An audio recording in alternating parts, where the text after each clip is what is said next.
KaraokeBooks. Rilla of Ingleside. Lucy Maud Montgomery. Audiobook. Chapter 33. Victory. A day of chilling winds and gloomy skies, Rilla quoted one Sunday afternoon, the 6th of October to be exact. It was so cold that they had lighted a fire in the living room and the merry little flames were doing their best to counteract the outside dourness. It's more like November than October. To November is such an ugly month. Cousin Sophia was there, having again forgiven Susan, and Mrs. Martin Clow, who was not visiting on Sunday but had dropped in to borrow Susan's cure for rheumatism, that being cheaper than getting one from the doctor. "I'm afeard we're going to have an early winter," foreboded Cousin Sophia. "The muskrats are building awful big houses round the pond, and that's a sign that never fails. Dear me, how that child has grown." Cousin Sophia sighed again, as if it were an unhappy circumstance that a child should grow. "When do you expect his father?" "Next week," said Rilla. "Well, I hope the stepmother won't abuse the poor child," sighed Cousin Sophia, "but I have my doubts. Anyhow, he'll be sure to feel the difference between his usage here and what he'll get anywhere else." "You've spoiled him so, Rilla, waiting on him hand and foot the way you've always done." Rilla smiled and pressed her cheek to Jim's curls. She knew sweet-tempered, sunny, little Jim's was not spoiled. Nevertheless, her heart was anxious behind her smile. She, too, thought much about the new Mrs. Anderson and wondered uneasily what she would be like. "I can't give Jim's up to a woman who won't love him," she thought rebelliously. "I believe it's going to rain," said Cousin Sophia. "We have had an awful lot of rain this fall already. It's going to make it awful hard for people to get their roots in. It wasn't so in my young days. We generally had beautiful Octobers then. But the seasons is altogether different now from what they used to be." Clear across Cousin Sophia's doleful voice cut the telephone bell. Gertrude Oliver answered it. "Yes, what? What?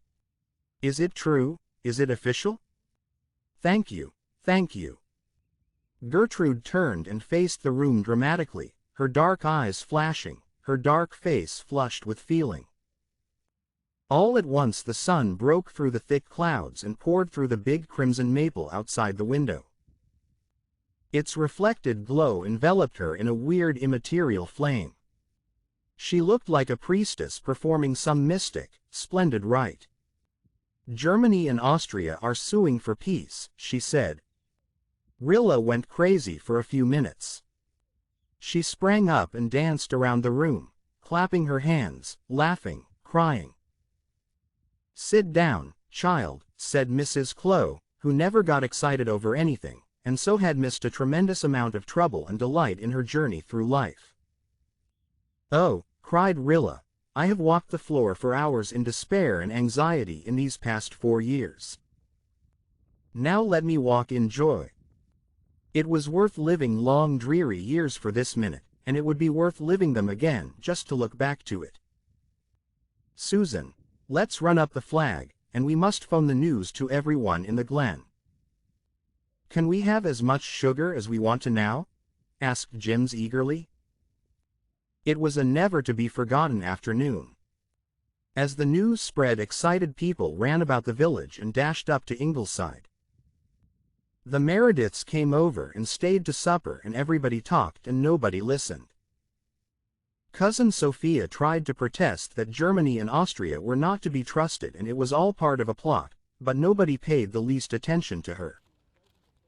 "This Sunday makes up for that one in March," said Susan. "I wonder," said Gertrude dreamily, apart to Rilla, "if things won't seem rather flat and insipid when peace really comes.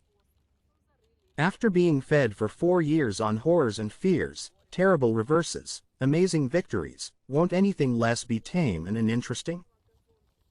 How strange, and blessed, and dull it will be not to dread the coming of the mail every day. We must dread it for a little while yet, I suppose, said Rilla. Peace won't come. Can't come, for some weeks yet. And in those weeks dreadful things may happen. My excitement is over. We have won the victory, but oh, what a price we have paid. Not too high a price for freedom, said Gertrude softly. Do you think it was, Rilla? No, said Rilla, under her breath. She was seeing a little white cross on a battlefield of France. No, not if those of us who live will show ourselves worthy of it, if we keep faith. We will keep faith, said Gertrude. She rose suddenly. A silence fell around the table, and in the silence Gertrude repeated Walter's famous poem, The Piper. When she finished, Mr. Meredith stood up and held up his glass. Let us drink, he said, to the silent army, to the boys who followed when the piper summoned. For our tomorrow they gave their today, theirs is the victory. If you liked what you heard, please subscribe to the channel.